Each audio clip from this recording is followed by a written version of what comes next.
when I was coming back from a trip to China, back to Canada, all of a sudden I was really sick on that flight. That has never happened to me before. I don't normally have sickness on a plane. And I had a lot of pain even afterwards.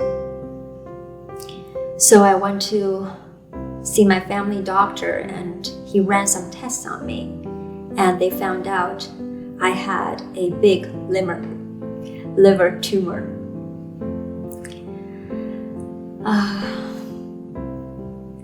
So I was very stressed out about it, and I called my mom. After thinking about it for just a while, my mom said, please come back to China now. Doesn't matter how big it is, we have to find out what it is. So I went back to China after seeing at least a dozen doctors. We just kept on getting the same answer over and over. Is cancer. And you're gonna die. And the doctors tell me I'm gonna die if I don't have a surgery. I'm gonna die in about a few months if I don't have a surgery right away. Because of the treatment, the kind of treatment I wanted, which exists for sure, and that is better than what is commonly practiced in the hospitals I went to. When I proposed the treatment idea, the doctors were very, let's say, mad at me. They were telling me there are patients lining up in the whole hallway just trying to get into the doctor's office. But you are telling us when we gave you this chance to give you a surgery, you're telling us you want us to do it your way? No way. So I got kicked out of the hospital on the same day. Yeah, that's what got me into the situation where the whole family were against me again. During that time, I had a strong opinion about what kind of treatment I wanted, which is very different from what the doctors think and what the family wanted. But I did a lot of research on the treatment. I know there are better treatments out there. So I insisted on doing it my way, which I didn't get any support from any family until one day my mom decided to support me and went back to Canada with me, searching for the kind of treatment I wanted. So at 28, I felt abandoned by the family again, but my mom stood by me. However, after being dropped off at the boarding school at 5, my dad permanently left us, never came back again. Before 5, my dad was my main caretaker. We spent a lot of time at home, even though he was not an easy person to live with. What I mean by that is there was a lot of physical abuse involved. The funny thing is, when they dropped me off at the boarding school when I was around 5, and I can no longer see him every day, I miss him so much. I even miss the physical abuse that I used to get every day. My mom went back to Canada with me without knowing whatsoever is waiting for us there. My health insurance was expired at the moment.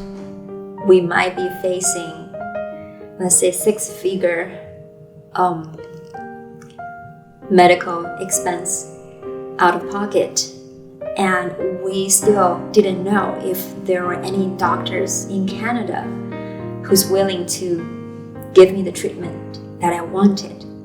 However, the first phone call I made to the MSP, the medical insurance in Canada, the lady asked me, how many months do you want me to backdate it, the insurance for you, so you can cover some cost from before? Also, the first doctor, surgeon I met was one of the top surgeons in this field in Canada.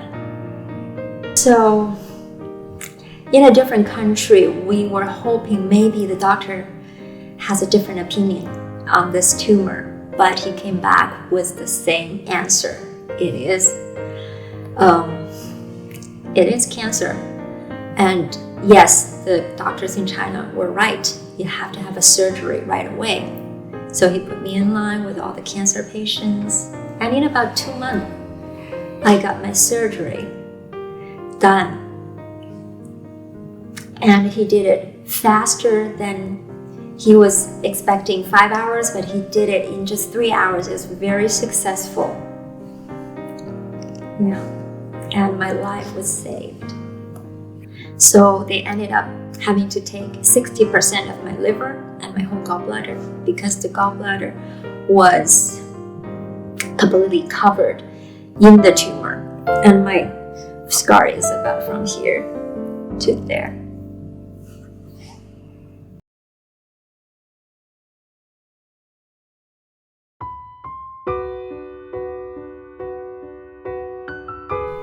During pandemic, I guess most of us were looking for things to do. I was trying to learn piano on YouTube, watching those YouTube videos and learning about chords and everything. Then a friend saw that and asked me to stop. He told me, you have the talent of playing by ear and writing your own music. You can't watch these YouTube videos. It's gonna limit you. So that was a couple of years ago. And then subsequently to that, she would play the ukulele and sing other people's music. But she also showed some particular insight as to being able to create things. Very creative. She has an accounting background, but left and right brained, obviously so. And she would sit down at the piano and plunk around, or her guitar or ukulele a little bit, and there was just something there that told me there was more music in there. So I encouraged her to try to experiment on her own and see if she could play some piano or another instrument. And I caught her using YouTube trying to learn how to play piano. And I stopped her because I was saying, if you really have this gift that I think you do, you can't be conformed by what other people's teaching methods are and constrained by that, because I think you have something much bigger than that. And I fought the idea for about 6 months until one day I said, I have enough of this now. You have to stop. I'm gonna sit down at the piano and prove you wrong. I ended up writing 3 songs that day, and I proved myself wrong. Do I think music is a talent, a gift from God? Definitely. Because the way I write music, I don't even understand how it's possible.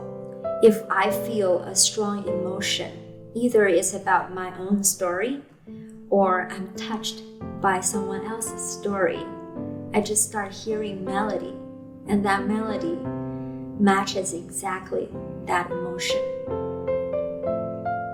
That makes me believe it's from God, because I didn't try to work on it. It just comes to me.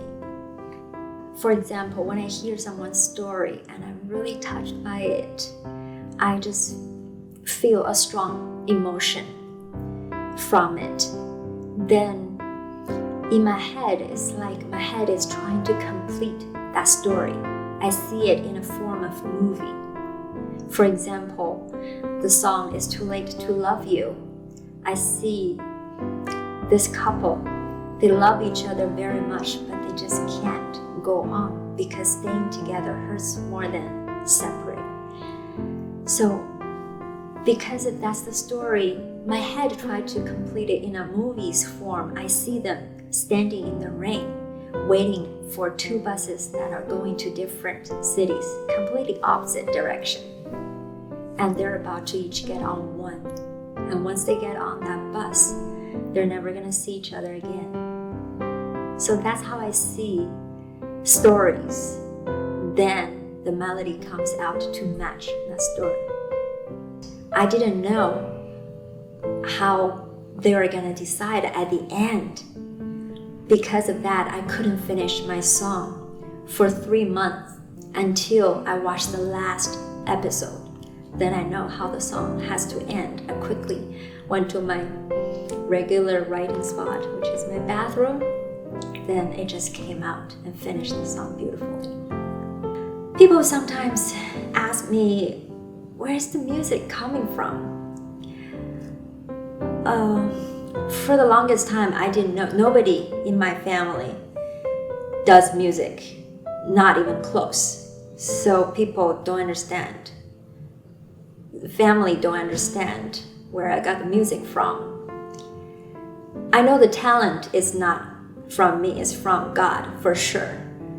That's beyond my understanding. But the love for music, now I think about it, I think it's actually from my dad.